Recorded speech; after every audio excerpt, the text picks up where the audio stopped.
the criminal justice system. Sexually based offenses are considered extremely heinous. In New York City and various other cities, the dedicated detectives who investigate these vicious felonies are members of an elite squad known as the Special Victims Unit. These are their stories. I know that people will be hurt by that vote, and we worked very hard to try to get a budget deal that wouldn't include that provision. Melissa Hortman, Minnesota House DFL leader, cast the sole Democratic vote on June 9, 2025 to repeal state health care coverage for undocumented adults, providing the decisive margin in a 68-65 House tally amid budget negotiations.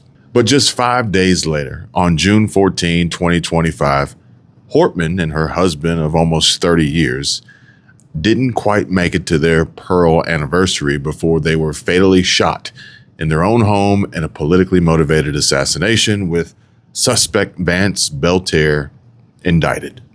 The debate was emotional and at times very personal for some of them, and there were concerns that the fierce pushback could derail the deal. What I worry about is the people who will lose their health insurance. I know that people will be hurt by that vote, and we worked very hard to try to get a budget deal that wouldn't include that provision. And we tried any other way we could to come to a budget agreement with Republicans, and they wouldn't have it. The video clip you all heard and or watched was of now deceased Melissa Hortman's post-vote remarks, where she appears visibly emotional and voices concern for those affected.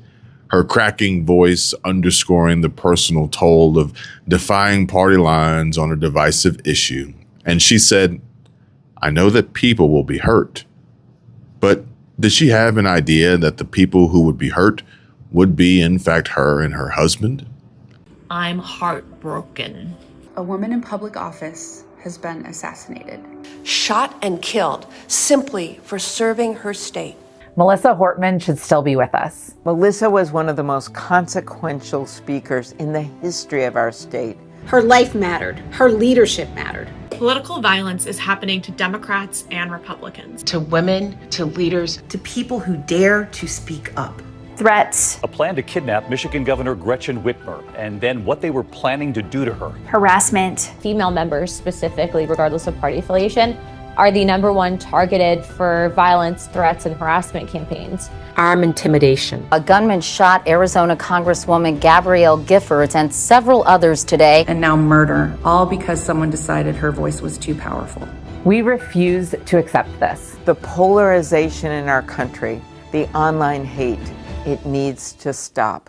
We will not normalize violence against women in power. Or anyone else. This is not normal. We are going to lead. We are going to lean on one another. We're going to protect each other, and we're going to demand a safer democracy. For every woman watching this, we see you. We stand with you, and we're going to keep showing up louder, stronger together.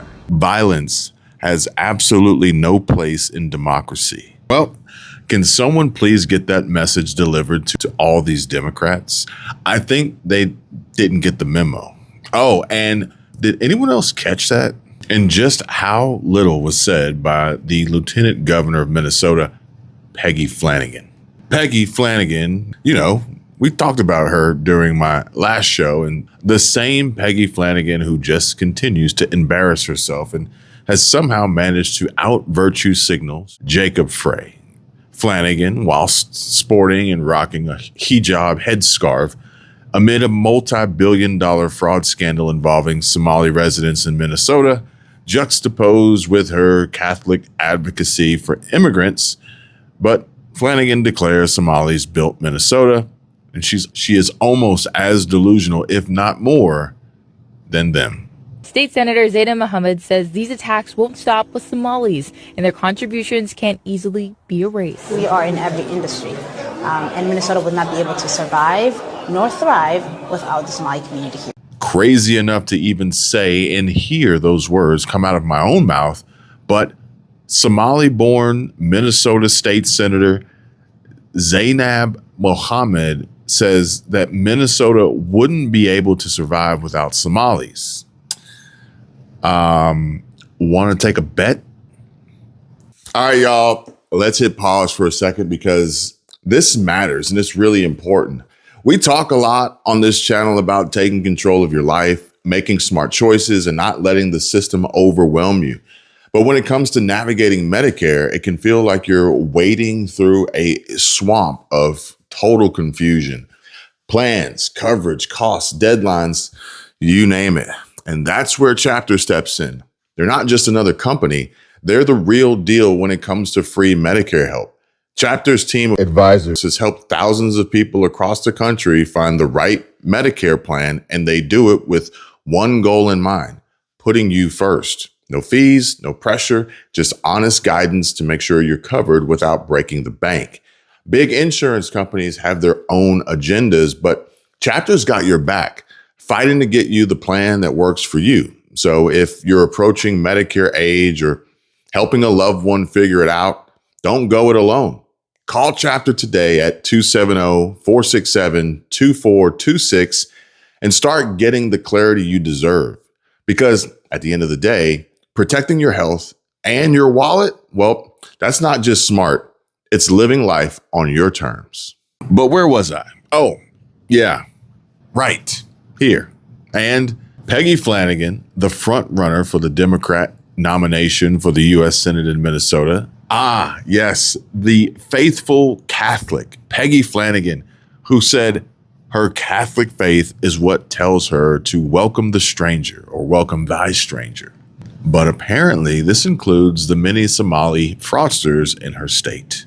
I'm Catholic. I go to church every Sunday. And I am very clear that my faith tells me to welcome the stranger. And that I often wear a medallion of Mother Cabrini, who's the patron saint of immigrants. Oh my God, I'm not carrying my rosary on me. Is this going to turn into a very Catholic episode of the show again? No. But it is just so clear what we are called to do. And, when we are watching these images of that mom who was in front of the school, who was just pulled from her vehicle, right? As we hear children crying, as we saw a 15-year-old in the suburbs of Chicago who was detained. Like, it is, as we watch these folks in whole communities just be terrorized, we have to speak out. This is, it's just wrong. And we can disagree about policy, but when you completely strip the humanity and any kind of due process from people, that's just called kidnapping. I've seen stranger things, but she, naive as a dodo. And I just want to know, how can you be Catholic and support abortion? I really don't know anyone at this point who thinks this way. Tell me, do you understand these women? What happened to them? The obvious part is clear, at least to me. She and others like her, liberals, Democrats, they, or she rather, is whatever she needs to be to survive. I mean, correct me if I'm wrong, but she's all over the place. Catholic one minute, hijab wearing ally the next. Again, stranger things, folks. This is the new season. And then there's that wild protect trans kids shirt with a knife on it. It's not about faith, culture, or even protecting anyone. It's all about survival. Her own selfish and self-serving survival. And I'm not talking personal survival, like roughing it in the woods or something. No, I'm talking the Democrat Party's dirty, fraud-laced, destructive, deadly survival. Think about it. She's whatever she needs to be to keep the party's machine running, whether it's pandering to immigrants, cozying up to fraudsters, or pushing extreme agendas. It's the party's MO, and they are shapeshifters beneath it all. Public personas, but nothing more than performative adaptations for political gain, equating her Catholic and potential Muslim affiliations to something more along the lines of cosplay. Really just living in fear with corruption in her heart, but only because she knows. And one slip up in Minnesota, or Ilhan or Walz or Omar, Somali country, and she may be the next one unalived. You previously opposed an assault weapons ban, but it's only later in your political career did you change your position. Why? Yeah, I sat in that office with those Sandy Hook parents. I've become friends with school shooters. I've seen it. But from the sounds of it, we ought to send her, Flanagan, to Somalia. However, as we were discussing earlier, Melissa Hortman was assassinated. But the timing has fueled speculation of retaliation linked to exposed irregularities in state programs under Governor Tim Walz. Hundreds of DHS employees in Minnesota are calling out Governor Tim Walz, holding him 100% responsible for a $1 billion fraud scandal in COVID-era child nutrition programs. Writing online, we let Tim Walz know of fraud early on, hoping for a partnership in stopping fraud. But no, we got the opposite response. Tim Walz systematically retaliated against whistleblowers. Tyler, your response. I think this is absolutely infuriating. How can that happen? Why did it take so long for it to be discovered? And what needs to change moving forward? Absolutely. And it's really a failure of Tim Walz and his administration to do basic internal controls in these programs and to hold people in these agencies accountable. So there were whistleblowers from early on that said, we think there's a problem here, things are not looking right, the programs were growing too fast, but they always turned a blind eye, and whistleblowers were retaliated against and felt threatened. And so this year, once the fraud committee formed, then people had another avenue to report fraud where they knew they would be taken seriously. And so we've helped expose the fraud. We've helped keep pressure on the agencies by having hearings. And so belatedly now they're coming to the table. But they turned a blind eye for years. But there is a whistleblower. I'd like to respond to that. So we did receive your letter, Inspector General, asking us to share information with you on credible whistleblower reports. And to date, we have not, because there is no trust, as you might understand. This fraud has been perpetuated on your watch, and the whistleblowers who reach out to us within the department are terrified, and they feel that they've been retaliated against already. They feel that they are very afraid. They're afraid to reach out to us. And if they thought we were then turning around and giving it to you, we would not have whistleblowers. Hundreds of government workers accused Minnesota Governor Tim Walz of retaliating against whistleblowers. More than 400 members accused Walz of retaliation, ignoring warnings of a fraud scheme and stealing taxpayer dollars to fund a Somali terror group. This all comes after prosecutors said more than $250 million in funds were stolen from federally funded child nutrition programs. When confronted with these allegations, Walz blamed President Trump for the backlash. More than 400 employees of the Minnesota Department of Human Services accusing Governor Tim Walz of failing to act on widespread fraud warnings and then retaliating against whistleblowers. That department writing on X, quote, Tim Walz is 100% responsible for massive fraud in Minnesota. We let Tim Walz know of fraud early on, hoping for a partnership in stopping fraud, but no, we got the opposite response. Tim Walz systematically retaliated against whistleblowers using monitoring, threats, repression, and did his best to discredit fraud reports.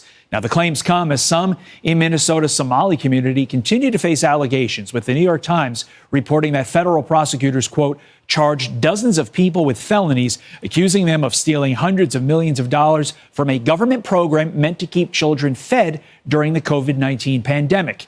Here's Governor Walz when asked about the situation yesterday.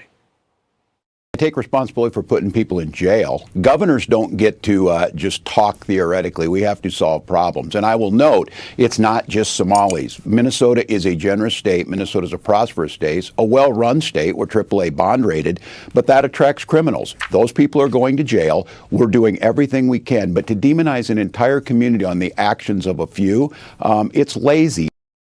President Trump has said he will be terminating the temporary protected status for Somalis in Minnesota, citing fraudulent money laundering activity. And these we deserve so many answers from Tim Walz on this, because he's not just being accused here of not investigating fraud. He's being accused of silencing whistleblowers, of delegitimizing them to the media, and then also of choosing people for these roles who are not competent to do the job and who are not going to trace down the abuse and the fraud. So we initiated a whistleblower portal last spring in response to people who were afraid to come to you, and that has received hundreds of tips.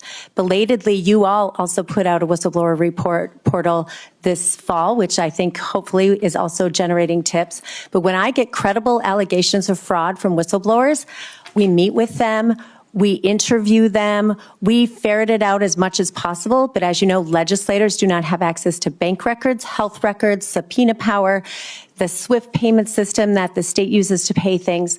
So I can only get an investigation so far. But when we get it, we go to the U.S. Attorney, the FBI, and the Office of Legislative Auditor, who have access to all those records. So our whistleblowers are being protected, and they are also being reviewed for further investigation. And I would like to have a more collaborative relationship with you, but I have to say, if whistleblowers thought we were turning everything over to you, it would stop. Tim Walz post here from December 12th, aged like milk, and he says, "The buck stops with me. If you commit fraud in Minnesota, you will be caught and prosecuted to the fullest extent of the law." Empty words, empty promises from an empty man with an empty soul. His heart does not bleed for America or even Minnesota, really. His loyalty lies abroad. The Middle Kingdom, China. In China from 89 to 90. He visited the country 30 times. He got married on the anniversary of the Tiananmen Square massacre. He honeymooned in China. And to your point, he promoted Chinese communism as a teacher to his American students. So I think what this does, Governor, is it begs the question, is Tim Walz a national security risk? Absolutely. I'm 100% convinced he's a national security risk. This man wants America to grow up and be more like China, which is the exact opposite of what our leaders should be doing. I have spent all of my time fighting China, and for 30 years I've been working in policy on protecting our food supply, and we've seen China not only manipulate our currency, steal our IP, treat us unfairly in trade agreements.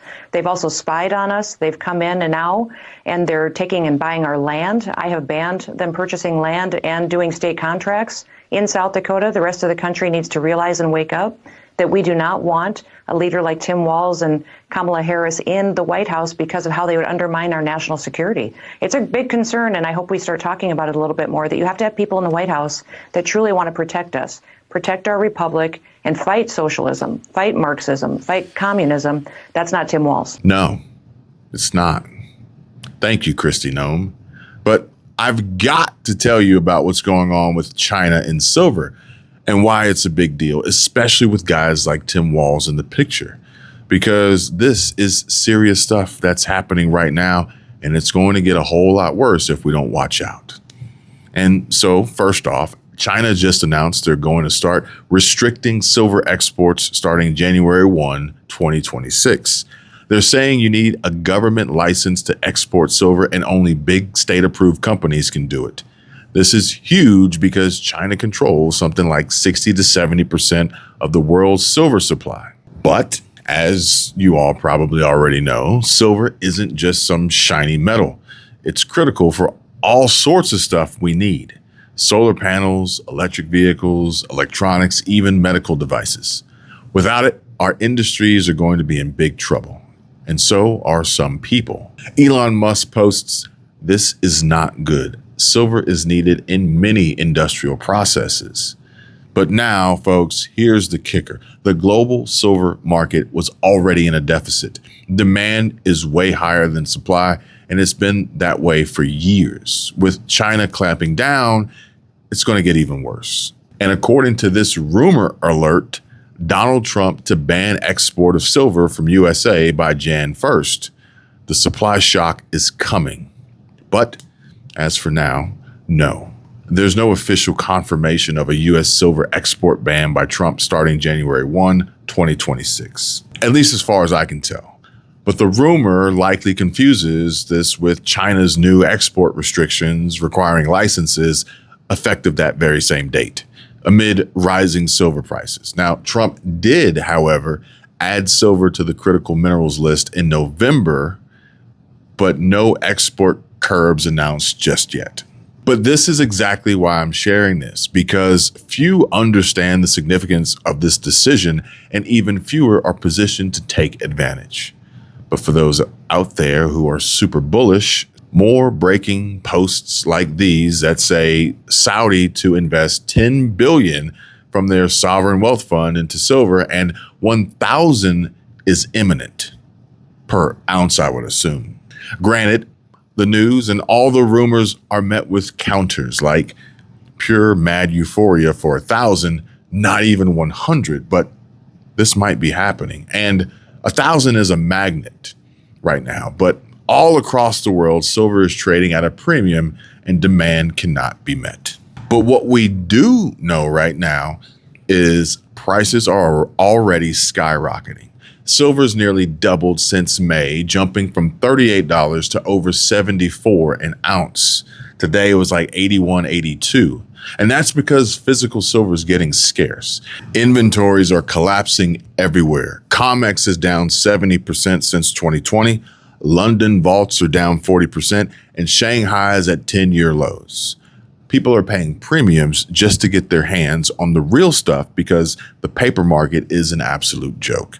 There's something like 356 paper claims for every ounce of actual silver out there. So, do you see what I'm saying? If even a small percentage of buyers want the real thing, the whole system could break. But this isn't just about money. It's about power.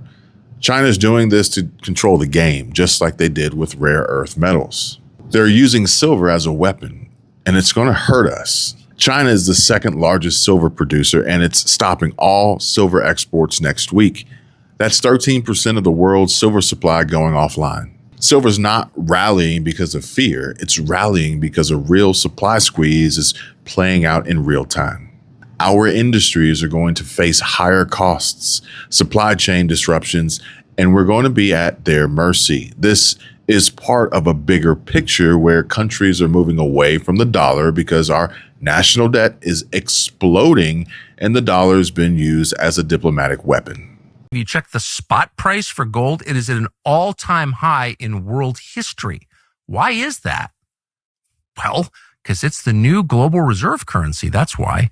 Countries are moving away from the dollar, and they're doing that because our national debt is exploding. The dollar has been used as a diplomatic weapon. And in general, confidence, we say this with great sadness, in our financial system is collapsing. People know something is wrong, and they're looking for safety, and gold and silver, but precious metals broadly, have been a reliable store of value since the beginning of recorded history. And people know that. They're tangible. This, ladies and gentlemen, is the end of an era, so to speak. Again, stranger things happening. Silver, now more of a hedge, more of an important precious metal than gold. Gold and silver are becoming the new reserve currencies, and China's grabbing as much as they can. But now, let's talk about Tim Walz. This guy is a disaster waiting to happen, especially now. But he's all about engaging with China, even praising their market potential and wanting to keep commerce going. But look, folks, China's not our friend here. They're not playing fair, and Walz's approach is going to leave everyone vulnerable. His progressive energy policies, which are all about climate change and green tech, are going to send more jobs to China. J.D. Vance called it out. Walz's ambitions could mean manufacturing jobs go overseas, and now, with silver being controlled by China, it's going to be even easier for them to lure our industries there. Walz tries to make it sound like he talks a good game about distinguishing between China's policies and its people, but that's not going to cut it when they're weaponizing our supply chains. His ideology aligns too much with theirs, and it's what's going to weaken us, which is what he wants. And so you see, for Minnesota, where he's governor, this is an absolute nightmare. The state's got a lot of industrial and tech interests that rely on silver. If prices go up or supplies dry up because of China, it's going to hurt businesses, jobs, and their economy. And Walz's response? Well, it can't be any worse than his response to facing an $18 billion fraud scandal, one of the worst in U.S. history. But Minnesota Governor Walz posts pics of his cat. But while the internet's exploding and my feed has posts like these going viral saying, jail this guy, after old Tim Walz posts about state-funded childcare going viral for all the fraudulent reasons. What a loser. But his response, feckless, but probably more of the same. He'll say things like he's trying to work with China instead of standing up to them, all before blaming all his problems on Donald Trump. Look, this is a wake-up call, folks. We, America, need leaders who are going to protect American interests, not bend over backwards for China. Walz is surprisingly the worst kind of politician for this moment because I thought Gavin Newsom sucked the most China dick, but I guess I was wrong. But he's not going to fight back. Tiananmen Timmy, that is, and he's going to let them walk all over Minnesota, and that's not what America needs right now. Hell, ever. We're in a fight for our economic future, our technological edge, and our national security, and we can't afford to have someone like him in charge. Thankfully, of just one state, as we really dodged a bullet with him having any control over the whole country. But what happens next is urgent and important. If we don't act, silver prices are going to keep climbing, our industries are going to suffer, and China's going to have even more leverage over us. We need to start mining more silver here, stockpiling it, and reducing our dependence on China. But with guys like Walz, who are soft on China, it's going to be an uphill battle. This is why we need strong America First leadership, people who understand that China's moves are a threat, not just a business opportunity. And we've got to get our act together or we're going to regret it. And when I say we, I don't mean you and me or us here. I mean, if you watch my show and agree with my takes, then you're on the right side of history here and geopolitics. It's those other guys that bother me. But like Wall Street Mav has pointed out, why are white Democrats in Minnesota totally fine with their state being looted by Tim Walz and his Somali partners or pirates? Where are the protests? Where are the demands for Tim Walz to resign? Why aren't Minnesota Democrats in Congress and in the state legislature not demanding action? Why aren't reporters sticking microphones in their faces and demanding answers? Well, it's funny you might ask, because you literally can't find a single mainstream article about the Minnesota fraud. Not even one. Meanwhile, here's a full 42 minutes of Nick Shirley and his crew exposing Minnesota fraud as he says, "This might be my most important work yet." They uncovered over $110 million in one day. Like and share it around like wildfire. It's time to hold these corrupt politicians and fraudsters accountable. We all work way too hard and pay too much in taxes for this to be happening. The fraud must be stopped. So you mean to tell me you went all the way to Minnesota just to pocket watch? And then on top of that, put out misinformation? But that's what I'll be saying, like, bro, like, y'all say, like, this is getting out of hand, bro. We will not accept this. We will not tolerate this in the state of Somalia. I'm sick of these people, bro. I'm sick and tired of them, bro. That they stay hating on us, bro. For what, bro? Like, leave us alone. And if you're going to ask, well, how did you know he was Somalian? Well, but tell me, how is it that a simple guy with a camera can uncover over $110 million in fraud in a single day, but giant billion-dollar media organizations behind the glass doors somehow miss it for years? As Nick Shirley provides a glimpse behind the curtain and into his life, exposing himself and who he is, and says a bit about me.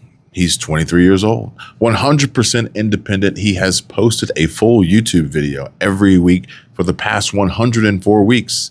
He helped expose the border crisis, first American to ever film inside CCOT, briefed President Trump in the White House about Antifa, and here's the best part, and my personal favorite, he ended Tim Walz's career.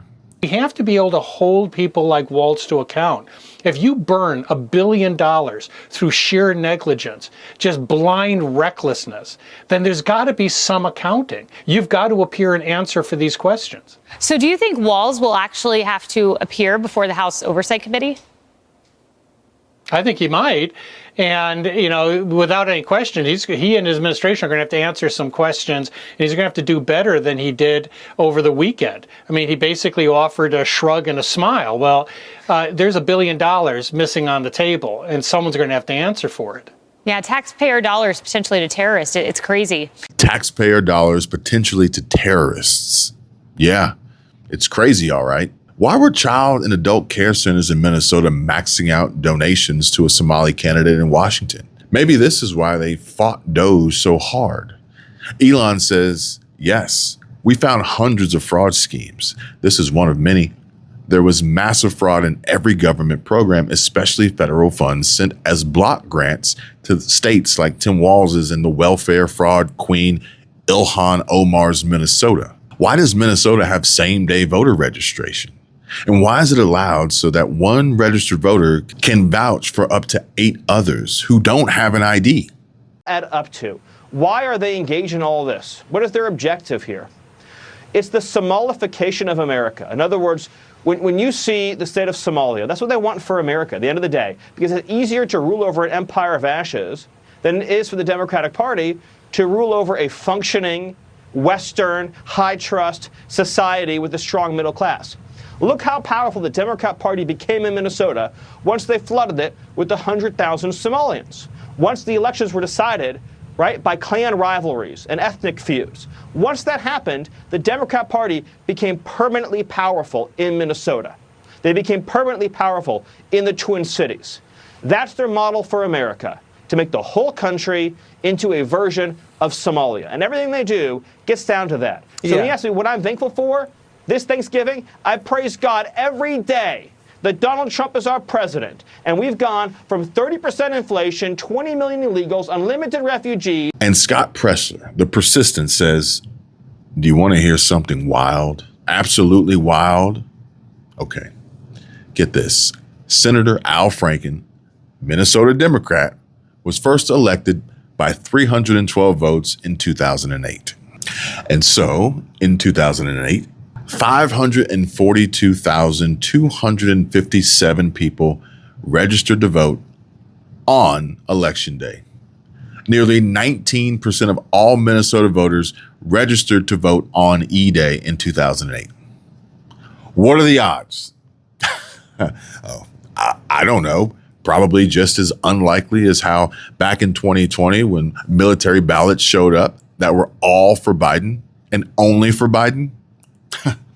Watch and or listen if you're tuning into my show as just an audio only podcast.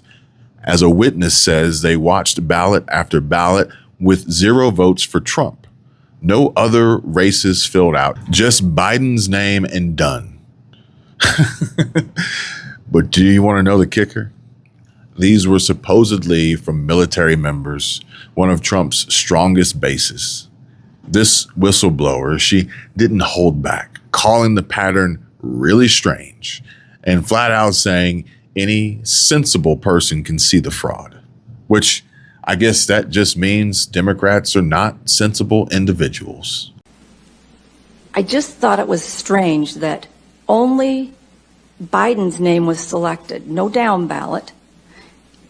And I watched multiples. I don't know how many I watched, and not one of them was for Trump. I thought that was really strange, especially being military. You must know in your heart that this election was fraudulent. There's no question of it if you really are sensible. And I just want to read this to you.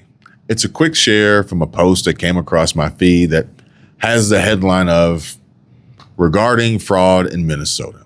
And it says, I'm not sure that most Americans understand that in large swaths of humanity, there's no actual concept of fraud, particularly fraud against the government.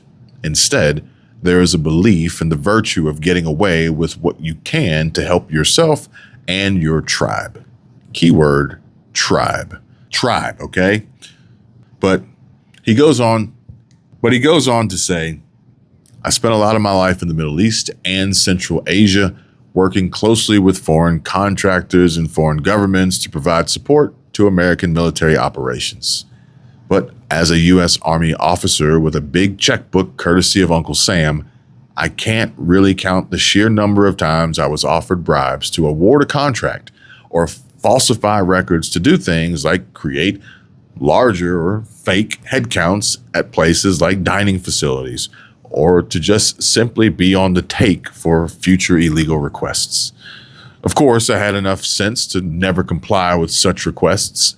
Moreover, they were never explicitly structured as bribes. Instead, it was usually along the lines of, here, I have these Rolexes as gifts for you and your wife to show our friendship. Unfortunately, too many U.S. officers and NCOs succumbed to this siren song and ended up breaking rocks in Leavenworth.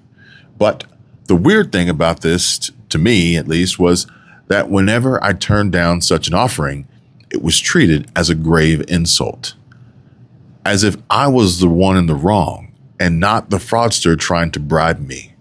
They considered it rude that I was in their country and refused to accept how things got done. After all, why did I not want to help my tribe by helping their tribe? Let me repeat. In these cultures, fraud is not even a concept.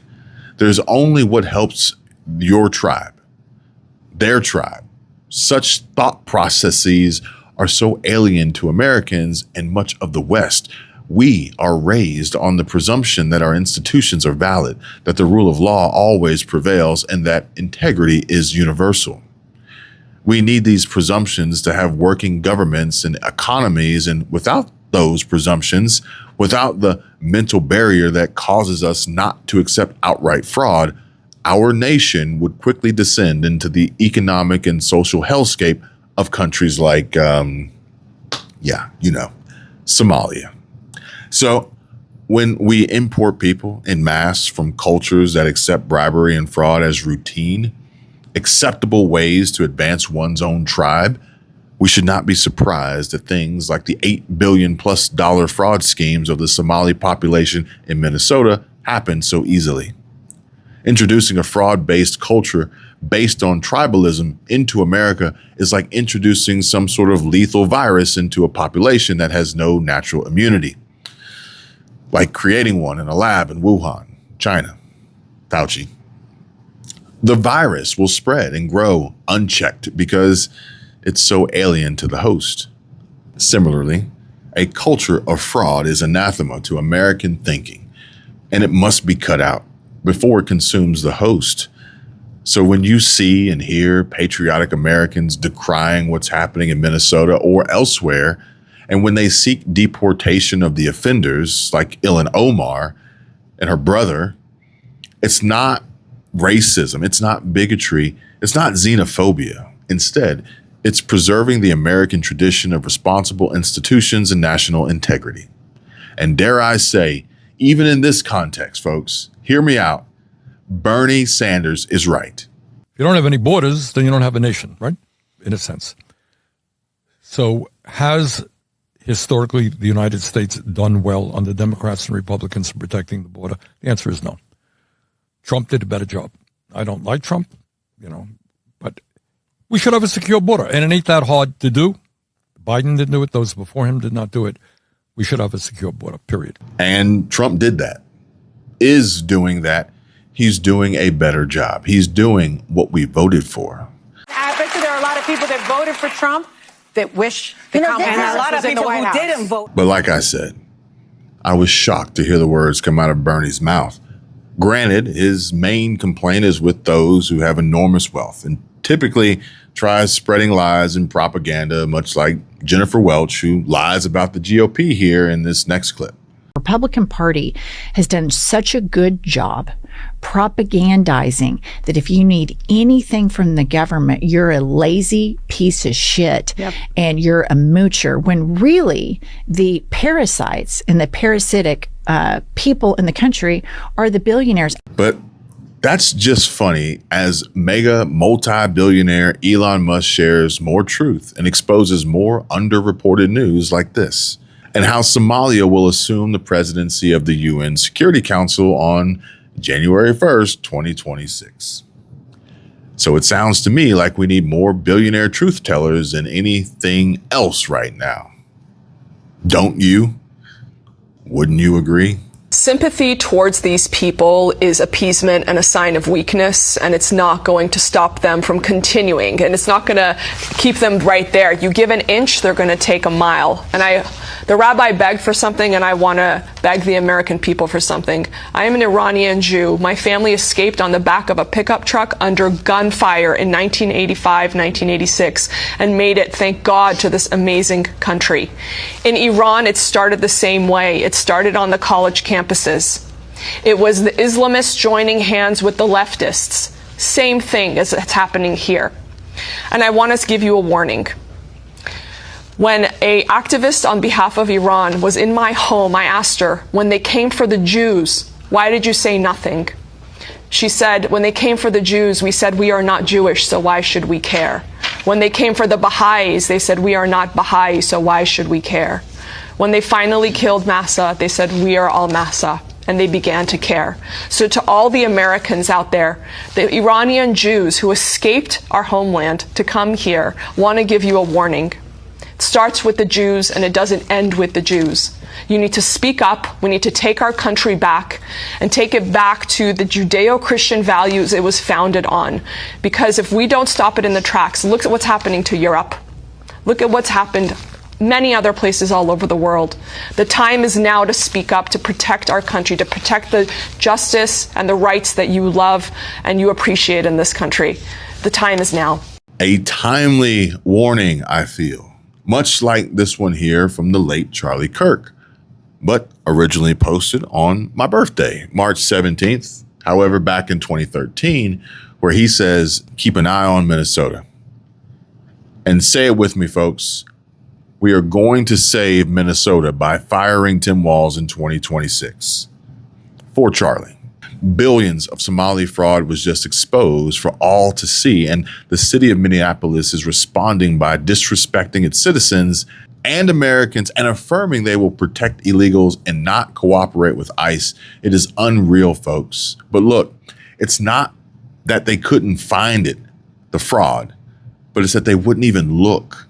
They are desperate to bury this, protect their ideological allies, and smear anyone who exposes how rotten the system is with its not as bad as it looks think pieces, or by turning it into a race-based narrative to try and shut people up.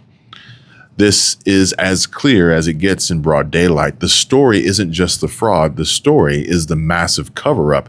And I must make a clarification, a correction, whereas the mainstream has covered this to a degree, as you will see here from CBS News. Exclusive details this morning of how people in Minnesota spend hundreds of millions of taxpayer dollars on luxury cars and real estate. Now, this money was stolen apparently from programs that provided services to poor children. Many of the accused are Somali Americans, a fact that President Trump has used to criticize the broader community in general. A honeymoon in the Maldives, a fleet of luxury cars. Here's a box with more than $270,000 in cash. This was all evidence from a new trove of files obtained exclusively by CBS News, showing how a group of convicted Minnesota fraudsters spent taxpayer dollars. One text message reads, "You are going to be the richest 25-year-old. We're not even at the end of the beginning of our pursuit of the stolen money and of the people who stole it." U.S. Attorney Daniel Rosen leads the office digging into the wave of COVID-era fraud that hit Minnesota. So how much money are we talking about stolen? I can say with great comfort, well in excess of $1 billion. In the past 3 years, 87 defendants have been charged, 61 convicted. The majority of them are Somali American. Minnesota has the nation's largest Somali population.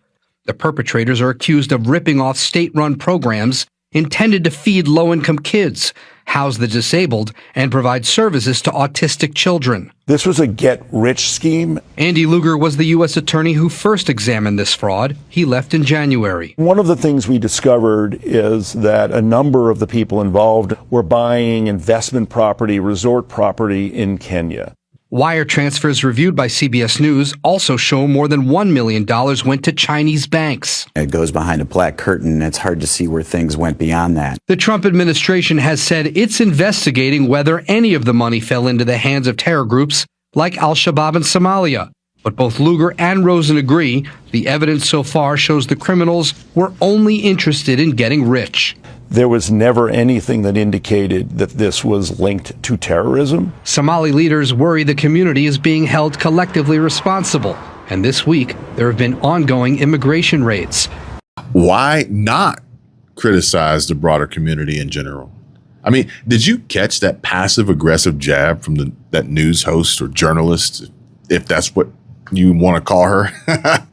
But I digress. As CBS News just laid out in black and white, how a network of criminals in Minnesota ripped off taxpayer-funded programs meant to help poor children, the disabled, and autistic kids, and then blew the money on luxury cars, real estate, and overseas investments.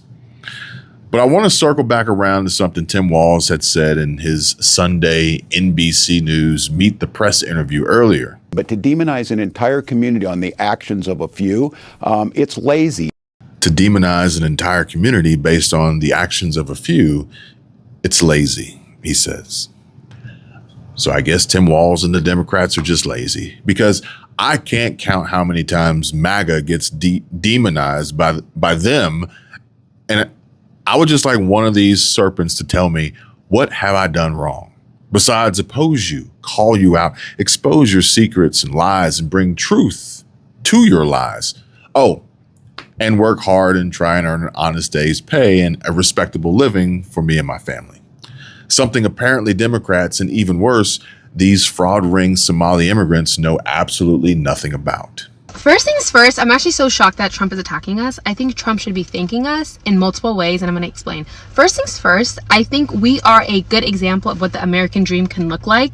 Like, Somali Americans, and it's making me sad and it's funny, like, I know Somali people are very funny. We're like the class clan who also happens to be valedictorian. Somalis in Minnesota are so successful. I take multiple trips a year to Minnesota and I leave so inspired. You have Somali-only, like, Somali-owned law firms, Somali-owned pharmacies, Somali-owned everything you can think of, and it's so inspiring to see that what my community could do in just 30 years. Literally, we came to this country not speaking English, not knowing anything. We're Black, Muslim, we're immigrant, and we're able to be that successful. It should be really applauded. Like, I need Trump to stand up and applaud for us because it's shocking. Literally, my friend just moved to Minnesota and she was telling me how when she gave birth, it was all Somali staff. Her midwife was Somali. Her doctors were Somali. Her nurses were Somali. Like, that is so beautiful to see, and it should be celebrated, okay? Second of all, Trump, you should be thanking my people for giving a random Midwestern state that much clout and money. Like, I don't think, other than Chicago, I think Minnesota is really popping when it comes to tourism because of Somali Americans like me, okay? So you should be thanking us because Minnesota would have been nothing if Somalis didn't move there. Like, if we're being honest, like, we have made that state pop and we have made it beautiful for the rest of the world. So you should thank us, and if you want, you can donate Minnesota to the great country of Somalia. Like, I think it's a nice trade-off. And last but not least, I'm so happy that people are discovering how funny, witty Somali people are. We're very confident. And although Trump said what he had to say, like, I want him to know, Yani, like, it didn't even, like, bother. Like, it didn't do anything to our confidence. We've heard everything you've said before. People always make fun of Somalia, da-da-da. But I still think I'm better than everyone. Like, God has made me Somali Muhammad. Like, I'm okay. I'm okay. On top of that, I'm Somali American, broski. Like, I'm winning on both sides. But yeah, it's just nice to see that everyone's realizing Somali people are very funny, very confident. And that's never going to change. It has not changed since colonial days, baby boy. And it's not going to change because somebody right now decided to make fun of us. We're actually winning the war, so. But yeah, that's all I have to say. First things first. Trump's not attacking you. We are attacking fraudsters like you and Ilhan Omar, who are only here to steal our taxpayer dollars and wage war against America, Americans, and Christ. And this next one that I happen to come across here says, hallelujah. President Trump just launched a new program urging Americans to dedicate at least an hour per week to prayer. The initiatives the White House has launched include America Prays, calling for Americans to dedicate at least an hour a week for prayer, also establishing the White House Faith Office and Religious Liberty Commission, and creating a task force to eliminate bias against Christians.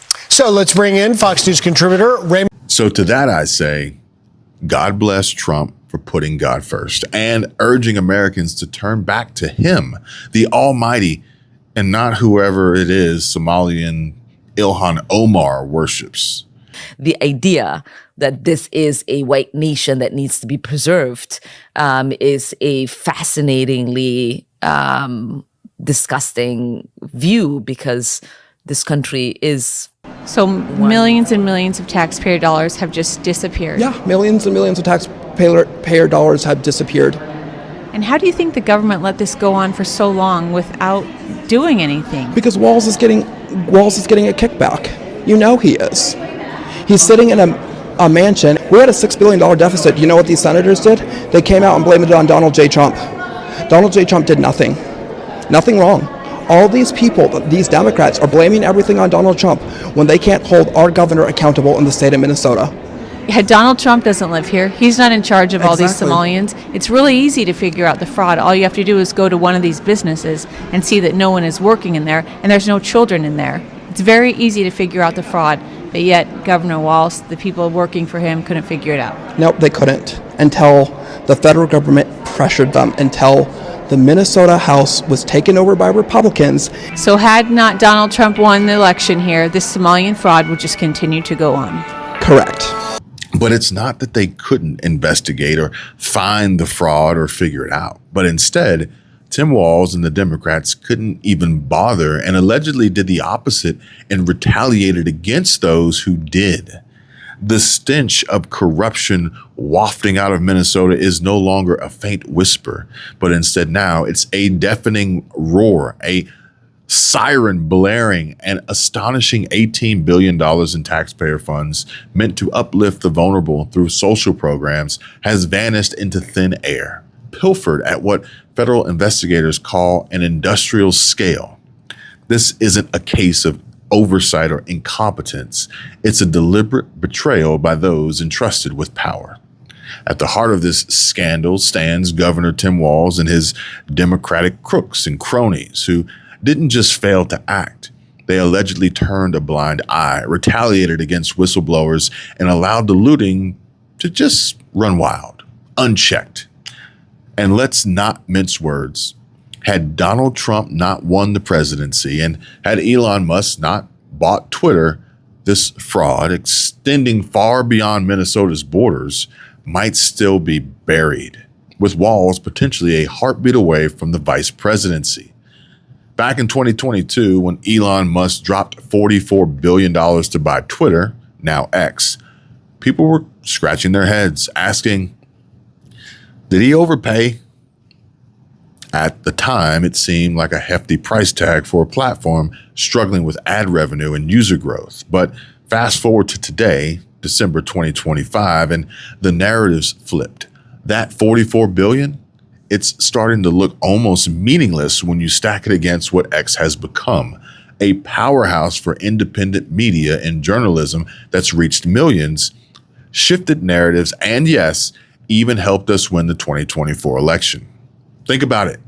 A single platform amplifying voices like Nick Shirley's, exposing that $110 million Minnesota fraud in a day might not have dodged the old Twitter censorship graveyard.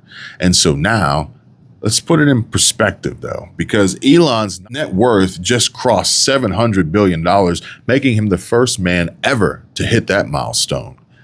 But so then that $44 billion that he supposedly overpaid for Twitter, it's only about 6.3% of his fortune, which ain't shit, really. And the only reason haters even come out to say he might have overpaid is to try and prevent a deal that at the close of its transaction, they had an idea, they had an inkling where we would end up, just as we have today, forcing accountability and making change, and they were terrified. Where you'll see the biggest outcry is from the Democrats who are, they don't want the waste and fraud to be turned off because it is a gigantic magnet to attract illegal immigrants and have them stay in the country. And I mean, you see some of the crazy stuff, like where money from FEMA, which is meant, FEMA is an agency that's meant to take care of Americans in distress. And a bunch of their money was being sent to pay for luxury hotels in New York for illegal immigrants. And that was happening even after the president was elected, and even after he signed an executive order saying that needs to stop. So we actually made sure that that money did stop going, because obviously it's outrageous that American taxpayer money is spent on luxury hotels for illegals. But you have to say, like, why was that being done? It was because the Democrats are trying to import voters, basically. Yes. I agree. Yeah. And that's also why there's no voter ID needed. In fact, in California and New York State, you're not allowed to show voter ID. Mm-hmm. Isn't that even insane? Insane. Yeah. I'd say that as a New Yorker. It's insane. Yeah, insane. But just imagine spending 6% of your savings on something that ends up redefining free speech and democratic accountability. Was it overpaying? Or did he buy a priceless tool for the future at a bargain? To me, it feels like he turned a sinking ship into a rocket, pun intended. And the real value isn't in dollars, but in the reach and impact we're seeing unfold each and every day. With every post, share, reply, repost, and quote, and you can come follow me over there if you'd like. Independent platforms broke the Democratic media monopoly, and the truth finally got out. And I, for one, am extremely grateful for that. Thank you, Ilhan. And especially now, with the numbers, which are staggering, federal estimates suggest that up to half of Minnesota's $18 billion in state social programs could be at risk, with over $1 billion already confirmed stolen in schemes tied to the Somali diaspora, according to the New York Times. The Feeding Our Future scandal alone saw $250 million in meal funds vanish, while recent investigations uncovered $110 million in daily payouts to single addresses housing empty daycare buildings in Minneapolis. Investigators knocked on doors, finding no children, no services, just a hollow shell of greed. Yet the Walz administration's response to it was a measly $38 million recovered, suspended programs, and a conveniently timed probe after the damage was already done. But what's funny, while also being not so funny at the same time, is how it has pretty much gotten so bad now, and so by Minnesota standards, Somalis can basically staple a misspelled handwritten sign to their front door, claim that it's a daycare center, and receive $4 million without question. Correct, Elon Musk says, and I concur. But the running joke of it all is how they misspelled the word learning. And if you want a good laugh, listen to what Laura Loomer wrote as she says, the joke is on everyone who actually believed for 1 second that Somalis believe in education. I mean, we're talking about a country with an average IQ of 69 or less. Daycares? These people don't even know how to wipe their ass and brush their teeth. But DC Drano says, I'll be honest, I really underestimated Tim Walz. And he thought he was a bumbling fool, but says, I was wrong. Billions in fraud rings, murdered politicians shot in the face. Dude's a straight capo. Maybe. Retard, certainly. Retard! Retard! Retard! Retard! Retard! Retard! Retard! Retard! Retard! Retard! Retard! Somali thief! Retard! Retard! Retard! Retard! Retard!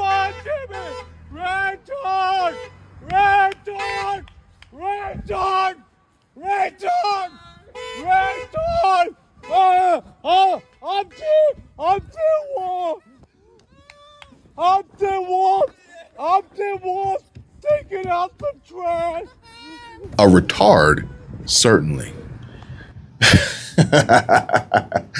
But apparently, the number of people outside Tim Walz's house screaming retard has dramatically increased. But I can't imagine anyone who deserves this honor more.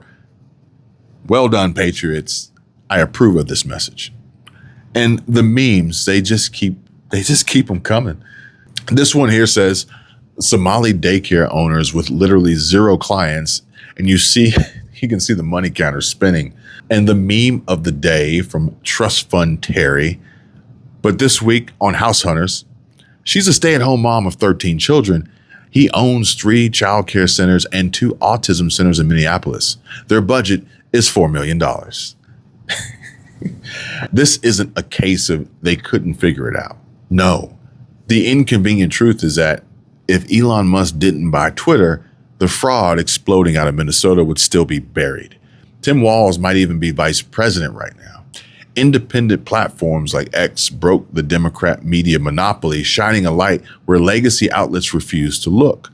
Whistleblowers within the Minnesota Department of Human Services, DHS, alleged that data was deleted and records withheld to cover up the fraud, while House Oversight Committee Chairman James Comer has accused Walz and Attorney General Keith Ellison of failing to act, or worse, being complicit. Retaliation against those who dared speak out only fuels the outrage.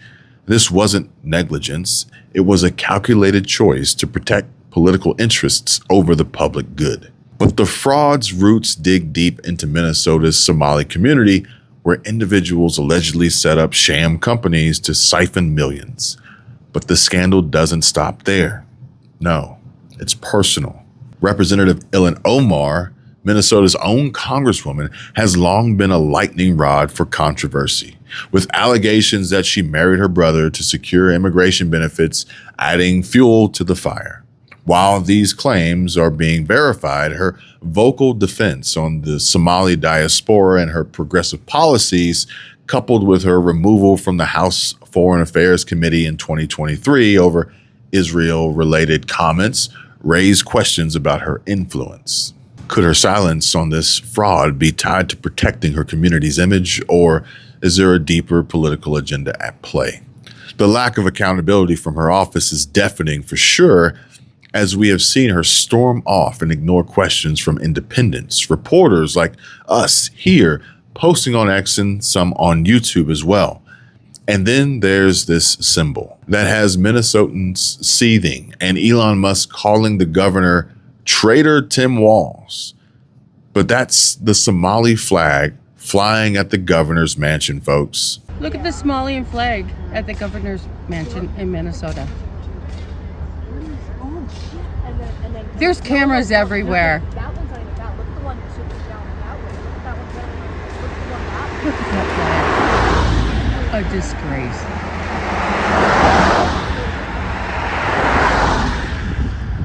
We're not the only ones driving by. They probably already ran our plates by now.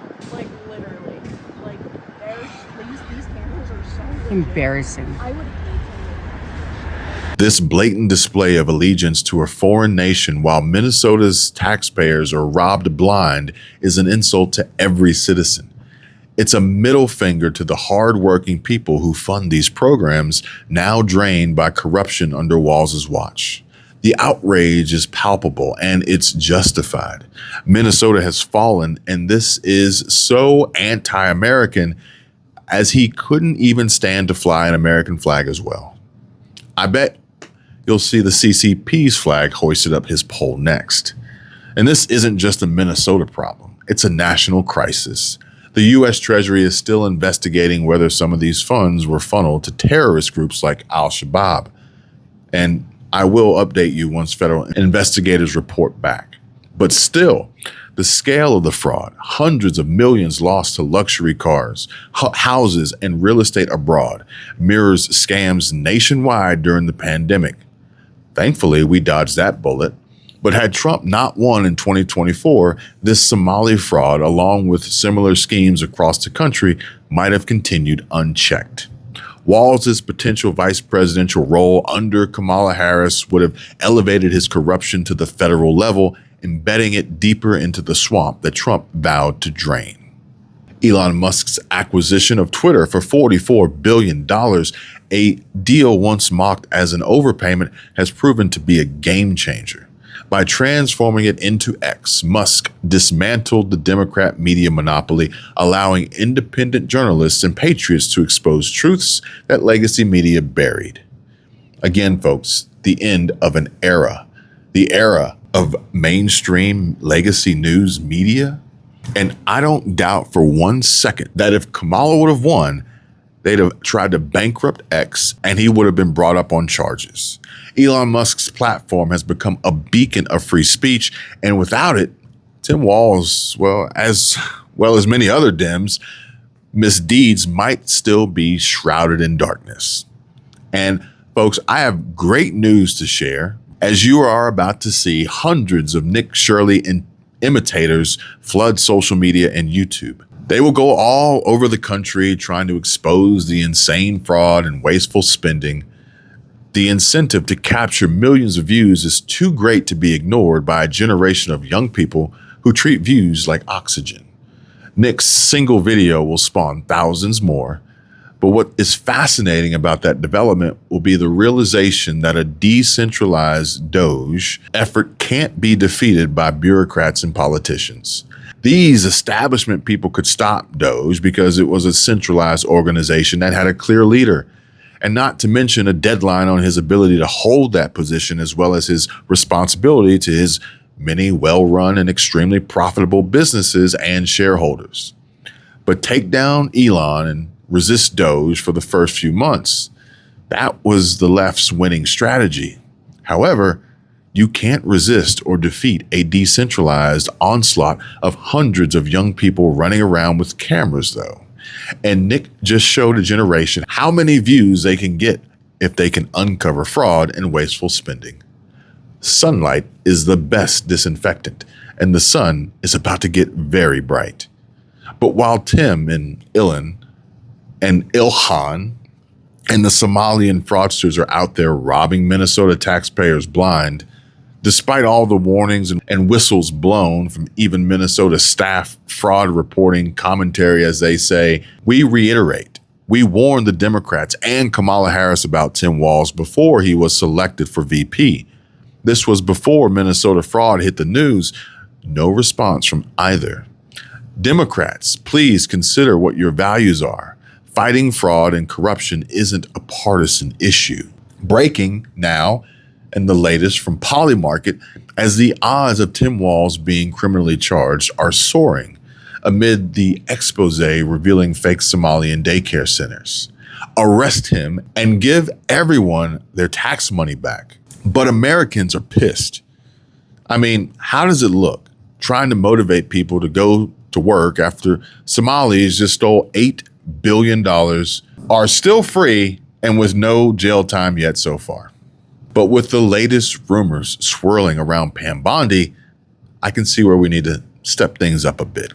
And James O'Keefe says if arrests don't come in 2026, he'll start investigating the prosecutors themselves. I think the big story of the year for us was exposing the government subcontracting DEI fraud. And I wore that ridiculous wig, and I met with these people that were getting hundreds of millions of dollars from the Treasury and SBA, and they told me that none of the money goes to minorities. It just goes to line their pockets. So even if you support these DEI, even if you think, oh, it should go to the Native Americans, it doesn't go to the Native Americans. We went to California and interviewed the Native Americans, and they want all these people to go to jail. There's only so much we can do as journalists. Yes. We can expose it all day long, but if nothing gets done, what are we doing? It actually might undermine the credibility of your journalism if nothing happens. So I think it's important for us to try to hold the people to account that hold them accountable. My vision for 2026 is we need arrests. We need people to go to prison if they break. By the way, I would go to prison if I did this. So the year in review next year, our work will lead to arrests And if it doesn't lead to arrests, I'm going to investigate the prosecutors themselves. 2026 will be the year of independent journalism's takeover, and rightfully so. People are sick of nothing happening. This is very quickly becoming the national narrative. Arrest and prosecute to the fullest extent of the law. Now. All right, so if you made it this far, you probably care about wasteful spending and how money is invested. So subscribe to my channel and tune into my show for more. You don't want to miss a thing. This expose isn't just about pointing fingers, it's about demanding justice. The $18 billion looted from Minnesota's social programs is money stolen from schools, hospitals, and families. It's a betrayal orchestrated by Tim Walz and his Democratic enablers who allegedly retaliated against whistleblowers rather than rooting out the fraud. Ilhan Omar's silence and the Somali flag at the governor's mansion only deepened the wound.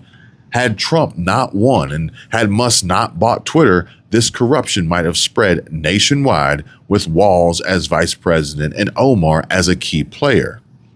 The truth is out there, thanks to X and independent voices. Now it's up to us, the people, to ensure the swamp is drained, the fraudsters prosecuted, and our tax dollars protected. Please share my show, channel, help this podcast go viral. Demand answers, everyone. The battle for civilization, as Elon Musk and others have warned, is here, and we cannot afford to lose. But we are winners, and winners always win. And we have breaking news from the FBI on the rampant Somali fraud in Minnesota. But now things are about to get much worse for the Somali fraud criminals and their enablers. I just received the latest insider intel from some highly connected sources who have spoken with a senior FBI source who tells me that the agency has surged investigative criminal units into Minneapolis and predicts public takedowns of Somali fraudsters soon. And he said the official told him they are keenly aware of Nick Shirley's investigation, and it tracks with ongoing FBI criminal work in the area. Billions in stolen federal dollars through fraudulent businesses. These are serious federal crimes, which may result in severe fines, decades of prison sentences, and potential deportations. I mean, wow. Just wow. And Nick Shirley just found a new spot to check out. If this isn't blatant fraud, then I don't know what is. 60 active Somalian DHS licensed providers at 1821 University Avenue, West St. Paul, Minnesota. That's 60 scammy shadow businesses, all supposedly providing the same services to no one and run out of the same office with the same address. How could something like this be allowed to happen? It's almost insulting how obvious the fraud is, with high percentages shown of state child care centers having listed Somali as the primary language. Any percentage almost seems way high, right? But this is going to come crashing down on the people who participated in it and the people who allowed it. And it isn't just Minnesota either. Maine has suspended Medicaid payments to a Somali charity after audits uncover more than $1 million in fraud. The charity owner had the gall to brag about financing a militia in Somali's Jubaland region too. Show me otherwise, but it looks like these Somalians were robbing us blind and stealing our money to finance terrorism back home, which is why the official has directed my source to the recent 78 criminal indictments against Somali fraudsters for stolen COVID payments as an example of what is to come.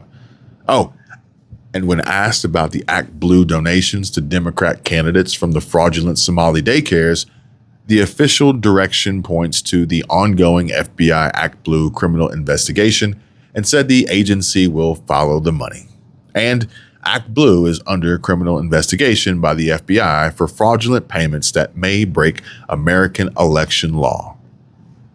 But the official word is to expect more FBI action very soon. And now that the Trump administration has just launched a federal investigation into the Somali daycare fraud in Minnesota, Ilhan Omar's husband, the white man who runs one of the largest VC firms, venture capital firms, which went from zero to $60 billion in assets in about a year.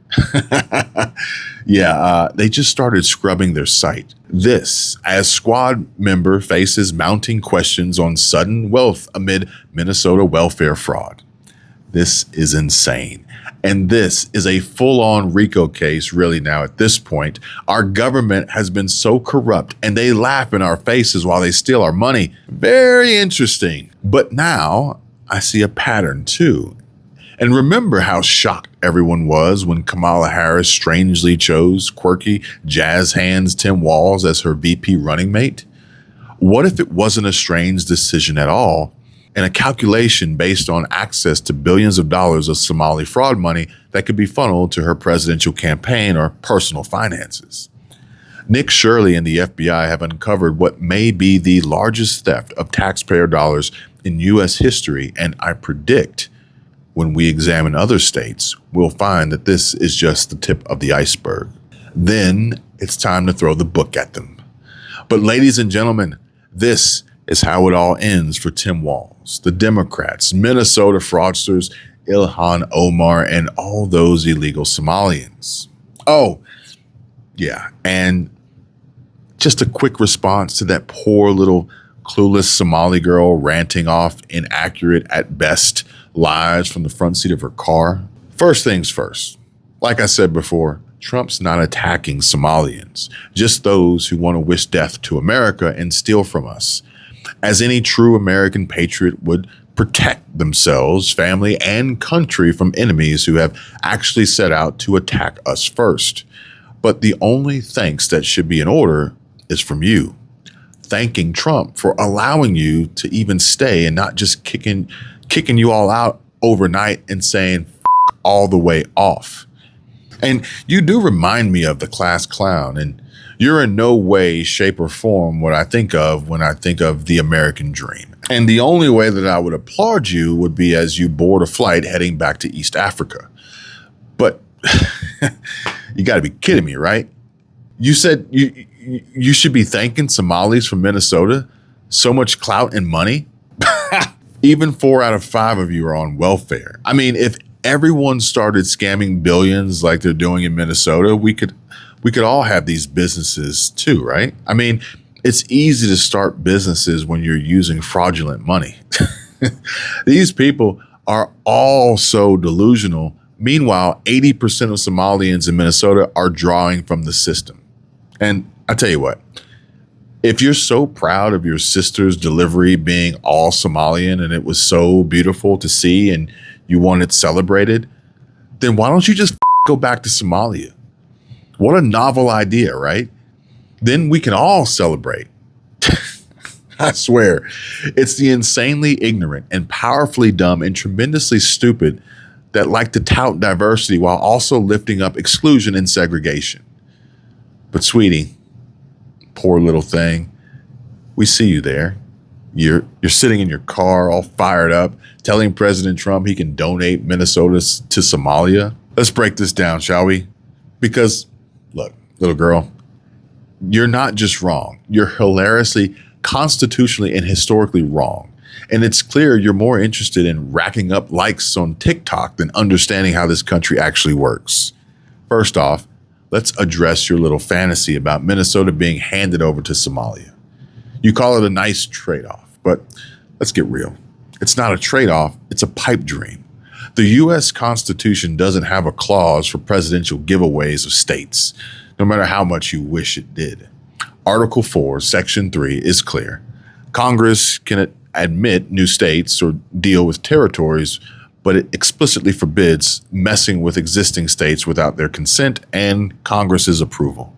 Minnesota, darling, is a sovereign state, not a yard sale item, kind of like that scarf you got on your head there. Trash. But the Supreme Court settled this in Texas v. White back in 1869, saying the Union is indestructible and so are the states within it. So no, Trump can't just sign Minnesota over like it's a timeshare he's tired of. And look, let's talk about the logistics, because you clearly haven't thought this through. Even if it were constitutionally possible, which it is not, do you really think Somalia could just absorb Minnesota?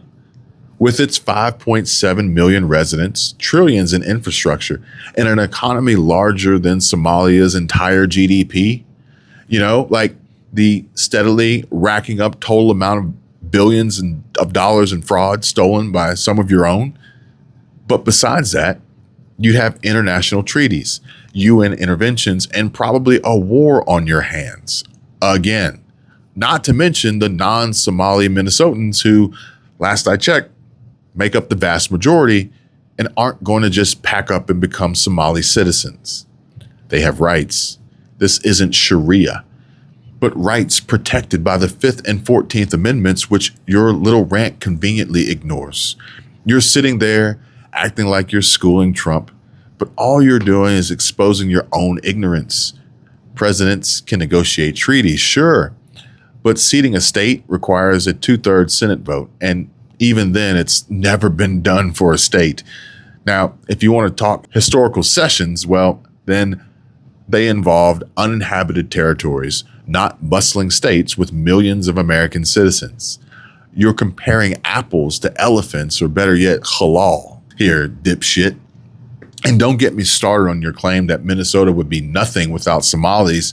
Look, I get you're proud of your community's achievements. And sure, Somalis have contributed to Minnesota's culture and economy to some degree, but let's not rewrite history. Minnesota was a thriving state long before the first Somali refugee arrived. It's got a rich history, a strong economy, and a diverse population that didn't start with your community. Your hyperbole is cute for a social media soundbite, but it doesn't hold water outside your own Nissan Altima echo chamber. Now, about that ego of yours, Trump's words stung, didn't they? Calling your community garbage and targeting them for deportation must have hit hard. But instead of engaging with the valid concerns like the billions in alleged fraud tied to your community in Minnesota, you're hiding behind a screen, throwing out wild statements to protect your precious online persona. But newsflash, social media isn't a shield from reality. Platforms like TikTok might reward your bravado with likes, but they don't change the fact that your argument is as flimsy as a house of cards in a hurricane, which, by the way, is coming crumbling down in no time. You're leveraging these reels to rally your base. Sure, I get it, but you're not fooling anyone, not anyone with a brain for that matter.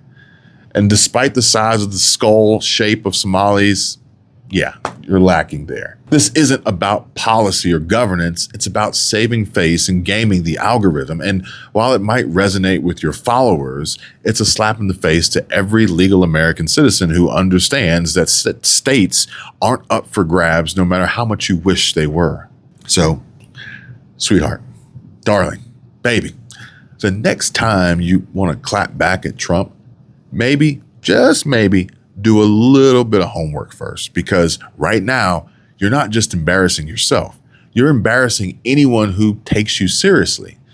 Literally almost every Somali, I would bet. Stick to the dance challenges and leave the constitutional law to those of us who actually know what we're talking about. Full stop. Oh, and while Tim Walz and Ilhan Omar and the fraud ring of Somalians are out there trying to wreck and destroy America, I would like to highlight and share what goes underreported more often than not, and that is, in a huge move for affordability, President Trump is reportedly huddling his economic team at Mar-a-Lago in the coming days to set up the most aggressive housing plan in U.S. history. Ones that most of us make that are keeping the White House economic team up at night. We've got a list of things that we're going to present to the president. The president's chief economist teasing what he says will happen in coming days as the administration mulls over what to do about home affordability. I expect that most of us are going to be down for a big chunk of the week after Christmas at Mar-a-Lago, going through all the plans for next year. And definitely we have a big list of housing ideas that have been vetted very carefully by the cabinet secretaries to present to the president in a week or two. And we'll see which ones he picks. Some ideas already floated include a 50-year mortgage. That would reduce monthly payments, but it could also effectively lead to a lifetime of mortgage debt with massive interest costs. Another idea, portable mortgages. If you already own a home and don't want to move because you locked into a super low rate a few years ago and don't want to lose it, portability could allow you to carry that existing loan to a new house. Some people who are empty nesters are living in a 6-bedroom house. They don't need that much space, so it's going to open up that inventory for a growing family. But that could also trigger a demand spike, causing home prices to go up even faster. And that's the challenge for the president or anyone else trying to make homes more affordable, the unintended consequences of tinkering with the real estate market. In Washington, I'm Doug Luzader, Fox News. Get it done. Real housing, a push for affordability for Americans, not illegals, not the once protected Somalis. And then, on to abolishing property taxes, right? Thanks for stopping by, tuning in, and having this chat and conversation with me today. I hope to hear from you all in the comments, and I will do my best to come back with another great show real soon. Be well out there, and I wish you all a safe and happy new year. Until next time, and God bless.